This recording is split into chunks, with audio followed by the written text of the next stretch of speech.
नाज़रीन, आपको आगाह करे तांदियावाला से, जहां हमारे नुमाइंदा ख़ुसूसी ज़मीर हैदर के मुताबिक मिनहाज वेलफेयर फाउंडेशन यूनिट 414 गाफवे की जानिब से सेमिनार का इनेकाद किया गया, जिसमें मेडिकल कैंप, जनाज़गाह की तामीर और माजूर अफराद को व्हील चेयर देने का ऐलान किया गया। इस मौका पर सदर मिनहाज वेलफेयर फाउंडेशन यूनिट हाफिज जफर हुसैन फरीदी ने टीम के हमरा मीडिया से ख़ुसूसी गुफ्तगू करते हुए क्या कहा, आइए देखते हैं। बिस्मिल्लाहिर्रहमानिर्रहीम। जी वकार भाई, आज 414 गाफवे जल्लोआना शरीफ में मिनहाज वेलफेयर फाउंडेशन की तरफ से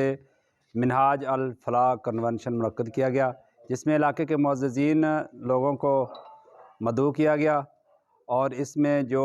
फलाही मनसूबा जात हैं उनके बारे में डिस्कस की गई और लोगों को बताया गया कि हम आइंदा साल जो अपने टारगेट्स जो वो पूरा करेंगे, उसमें जनाज़ागाह की तमीर है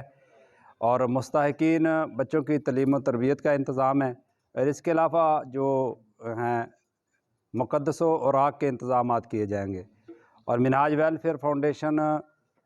अरसा 1 साल से 414 जल्लोआना में काम कर रही है और कमोबेश 6 लाख रुपए के जो अखराजात हैं मिनहाज वेलफेयर फाउंडेशन ने फलाही कामों में खर्च किए हैं। तो आगे फ्यूचर में कौन से मनसूबा जात पे काम करें? फ्यूचर में जनाज़ागाह की तमीर है, कब्रस्तान की 4 दीवारी है और मुक़द्दस औराक़ के लिए इंतज़ामात हैं वो करेंगे,